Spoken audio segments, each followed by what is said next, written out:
the yapchik, so potatoes. Oh. So let's learn a little bit of psukim.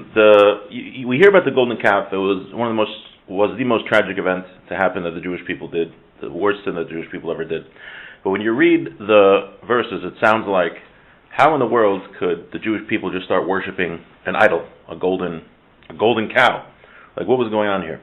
So anytime that we read the Torah, anytime we see anything in Chumash, we have to always do it in the context of the oral tradition, the oral Torah, and the Mefarshim, what the rabbis tell us about the Parsha.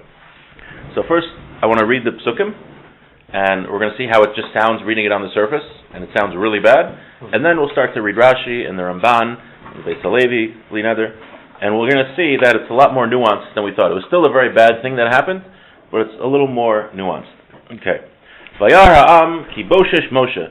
So you have, hello, enjoy some food. We have the learning too. Whatever you come for, we don't mind. So the people, Moshe went up to the mountain after the 10 Commandments were given he's writing the Torah, he's supposed to come down after 40 days. Vayar ha'am, the people saw, ki voshesh Moshe l'redes minahar. Moshe was taking a long time from coming from the mountain. V'yakel ha'am al Aaron, the people came around Aaron. Vayomer elav, they said to him, Kum aselanu Elokim asher yelchu lefanenu, ki zeh Moshe ha'ish asher ha'alanu me'eretz Mitzrayim lo yadanu mehayalo. They say to Aaron, please make us a god that can lead us, because Moshe is not here anymore. What's going to be? Vayomer aleim Aaron. Aaron says to them, Parku nizmei azov, take off your golden earrings, asher be'oznei nesheichem, that are in the ears of your wives, b'neichem u'b'nosechem, your children, v'yaviu elai, bring them to me. These parku kalam, they did that. As nizmei hazov asher be'ozneim, v'yaviu el Aaron, they brought all these golden earrings and nose rings and things to Aaron. Vayikach miyadam, vayitzer oso, b'cheret v'yaseu, egel maseichen. From all those things, he made a golden calf. Vayomru, and they said, Eila Elohecha Yisrael asher alucham eretz Mitzrayim. These are your gods. Oh, this is your God, O Israel, that took you out of the land of Egypt. Vayar Aaron, vayiven mizbeach. Aaron saw, and he built an altar. Lefanav, vayikra Aaron, vayomer chag l'Hashem machar. Tomorrow will be a festival day to Hashem.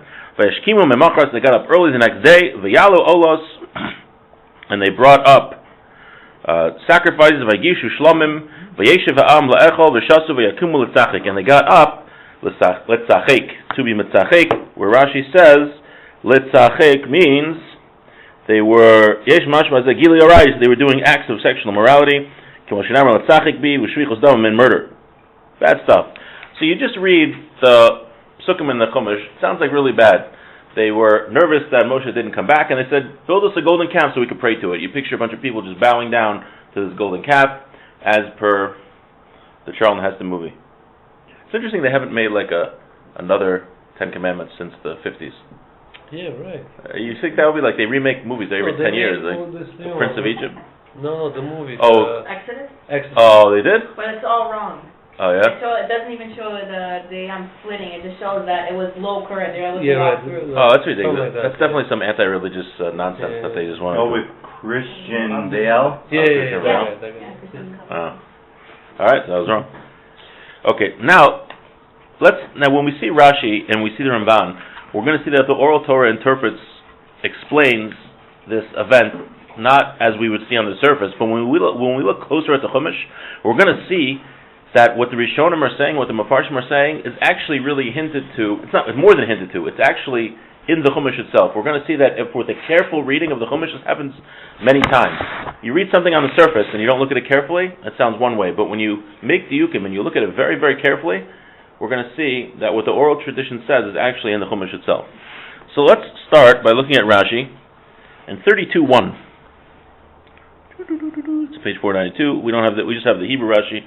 So what got them nervous in the first place to start worshiping this calf? It says Ki Boshes Moshe Kitar Gumo Lashon Ichor. It was taking a long time. When Moshe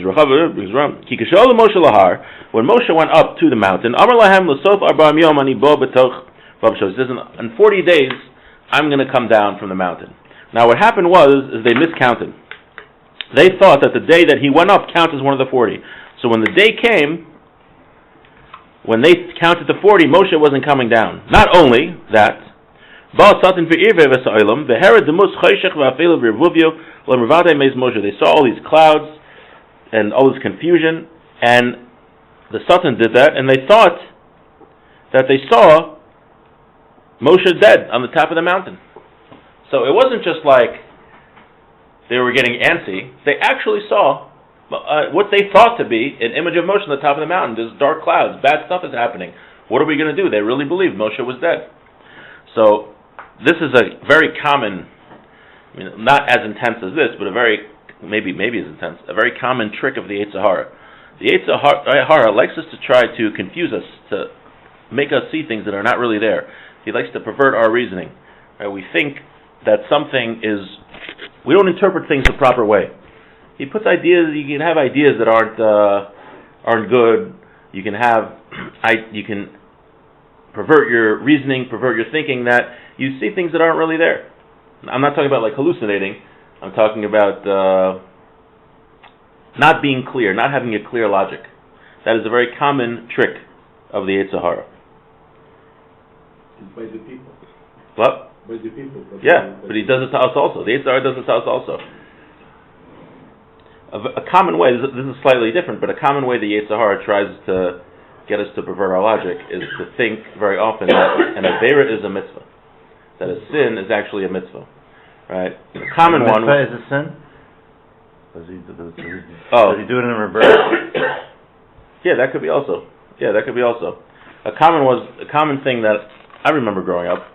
I used to go to I used to go to USY over here, and one of the youth directors, I told him, like, I wasn't religious at that point. I think I was keeping Shabbos at that point.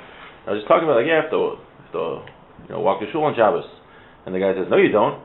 I was like, what do you mean, no, you don't? I said, you're supposed to, you cannot allowed drive on Shabbos. He's like, do you mean to tell me? Like a very, like, what do you call it, moralistic voice. Do you mean to tell me that it's more important to be alone and not drive on Shabbos than to be with the Jewish people in synagogue? And I said, yes. If God tells you something, God is saying that this is, I don't remember how I was like 16, so I don't think I said this whole thing, but I said yes. And he says, God says I'm right. God, am I right? God says I'm right. So, whatever it is, the perverted logic is that the Yetzer Hara, he took a value and convinced him that, yeah, well, it is of course it's a value being with the community, being with other Jews. But to him, the Yetzer Hara made him think that overrides an explicit verse in the Torah that says, don't light a match in the Shabbos. Every time you drive your car, you're doing an internal combustion. You're lighting fires over and over and over again. Every time you put your foot on the gas, thousands of times.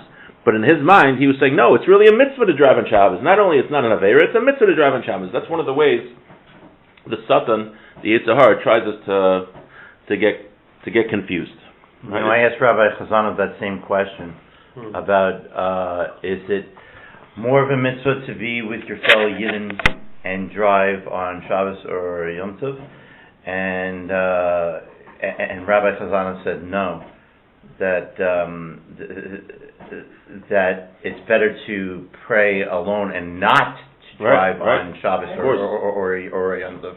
Of course. One thing I want to discuss later, and it's relevant to the golden calf, is that we're not supposed to use our own logic to supersede the Torah. God gave us a brain, it's very important. But when it comes to a conflict between what we think is the best thing and what the Torah says, an important part of Judaism is yielding and saying, I don't understand it, but I do what Hashem says. I do what God says. We say that, and part of it's a humility thing also, that I recognize that I'm a human being, my logic is limited, even though I don't understand it, I do what Hashem tells me. And we're going to see that was one of the problems of the golden calf. But you could see how someone could take an avera and make it into a mitzvah. Make it into a mitzvah. Now, Rashi says, let's look at 32:4. Verse 32:4.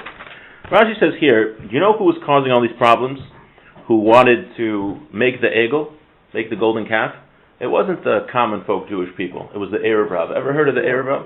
That came from Egypt. When there was a certain group of Egyptians, when they saw what was happening with the Jews, they said, we have to join them. This is crazy what's going on. Let's be a part of this. But they weren't part of the Jewish people, so they were always causing problems for the Jewish people. The whole Jewish people were punished because of this, because they didn't protest. It's very important when you see someone doing something wrong publicly, that you have to protest. And Rashi sees it in the pasuk. We should have noticed this ourselves when we first read it. Look what it says here.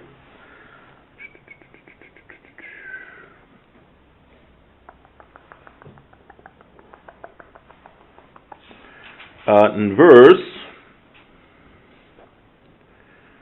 Dalet 4. Vayomru, and they said, Eila Elohecha Yisrael, this is your God, Israel, that took you out of Mitzrayim. Who's saying you? He should have said, this is our God who took us out of Mitzrayim.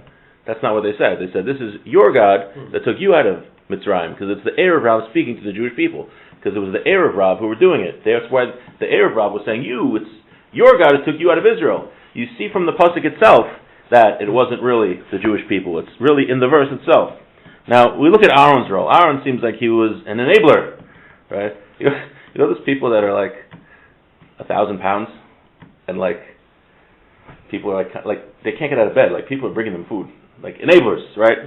Lahavdil. I always think of that. Like, you stop bringing these people food. Like they'll solve the problem very quickly. Anyway, but Aaron here was. It seems like he was enabling what they were doing, but when we look closely, we see that wasn't the case. So let's look at 32:2 in Rashi. Now, why did he say, go to your wives to get the jewelry?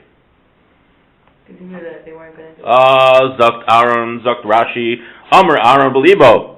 Aaron said in his heart, and this Aaron said out loud, Hanashim v'hayaladim chasim al tachshiteim. Women and children, they like their jewelry. Shami yisakeh v'davar, maybe they won't give it over. Ubetoch kach yavu Moshe.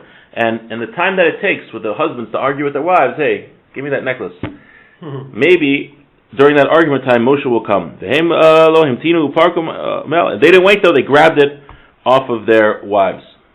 So Rashi, Aaron, what he was doing here, he wasn't enabling them so much as he was trying to delay them as much as possible. Also, he says he built an altar. Why did he build an altar? It takes time to build an altar. He thought that would also delay them. Also, you'll notice he says in pasuk A, Vayar Aaron vayiven mizbeach. Right, Aaron saw and he built a altar. Lefanav vayikra Aaron. Aaron called out. Vayomer, he said, Chag Hashem. It will be a chag to Hashem. Machar, tomorrow. He was trying to delay them. We're going to have a holiday, but tomorrow. First he said, get your wife's jewelry. He knew that would take a while. He said, we have to build an altar first. That's going to take some time. We'll do it tomorrow. He was trying to delay them as much as possible. Now, why didn't he just say, why didn't Aaron get up and say, hey, don't do this. This is bad. This is really bad. Don't make a golden calf. Because Hor did it, his nephew did it, and they killed him. So he knew that wasn't going to work. All right. So this was, and actually we see from the oral Torah that he did the right thing, because the Medrash says that Aaron was rewarded for his conduct here, and he got 24 priestly gifts. So that's Rashi. So already we see from Rashi that this isn't so straightforward. Because one, it was the Erev Rav who were doing it here, we see from Rashi. The people were really confused about what they saw. They thought Moshe was dead. And Aaron was trying to delay it as much as possible. Now the Ramban is going to add a different dimension here. What exactly were the people trying to accomplish here? So he writes, it says, Asher yelchu lefanenu. If we look, this is Lamed Beis Aleph, they said, what did they want to do here? This is in Pasuk Aleph. Aaron, the people gathered together. They said to him, make a God for us that will go before us. What does that mean, a God that will go before us? They could see. What? God they could see. Something like that we're going to see. So the Ramban says like this, this pasuk is the key to understanding what really happened with the golden calf. And what the people who were making it were thinking. They never thought that Moshe was God. No one ever thought that. They never thought in a million years that it was Moshe who did all of the miracles by doing the plagues and splitting the sea. Never thought that. So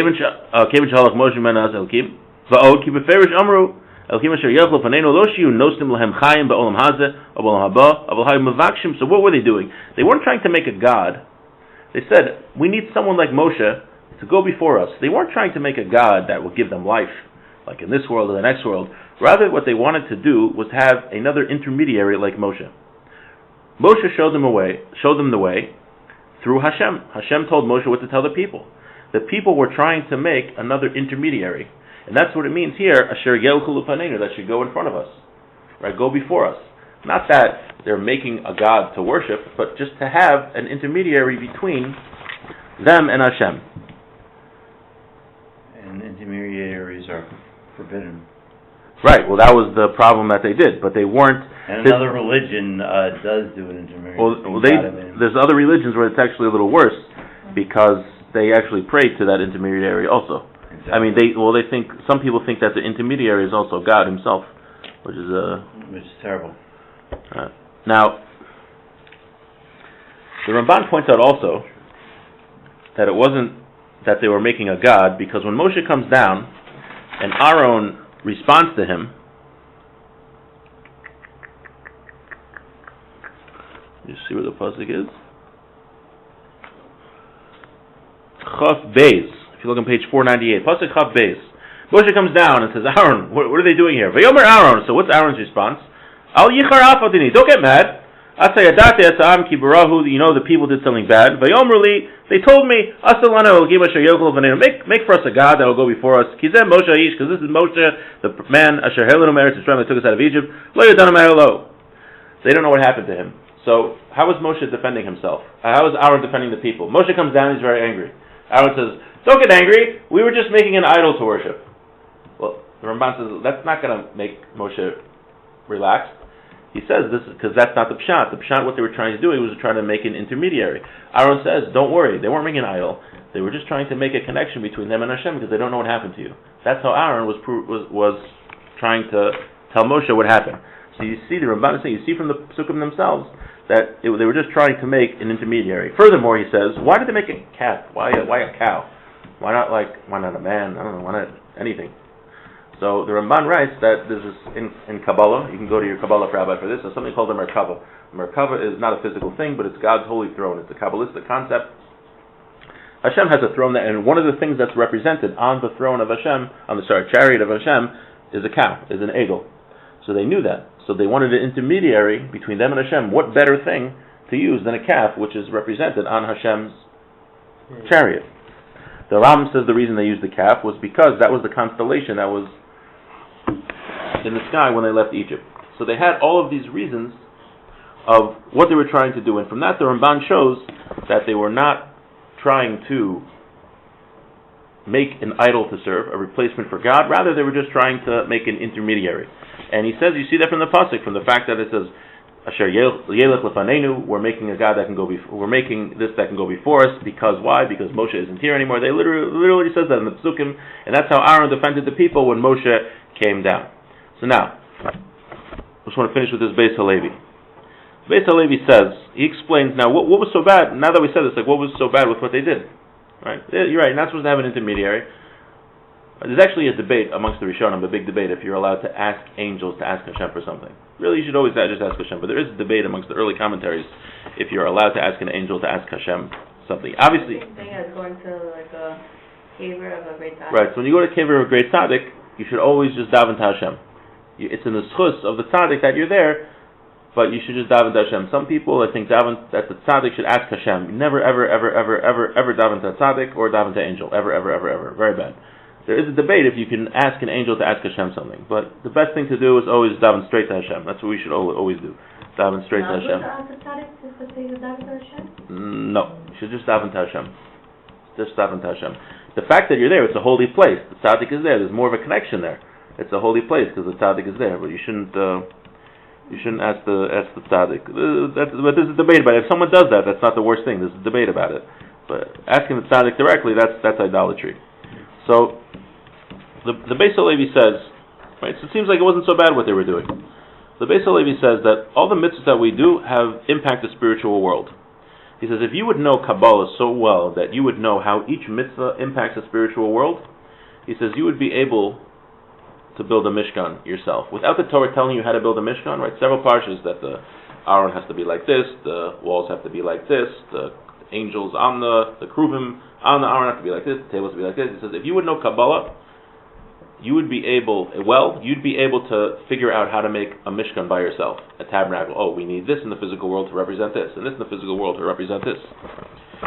because everything in the spiritual world has a connection to everything in the physical world has a connection to the spiritual world. So what they were trying to do with the Egel, they wanted to connect to Hashem. They didn't want to worship it as a god, like we said. Now, they wanted a place where Moshe's presence could come, Hashem's presence could come and they connect to. And he says, you see that they weren't totally wrong, because eventually the Jewish people were commanded to make a Mishkan. What's the Mishkan? Is a place where Hashem's presence dwells.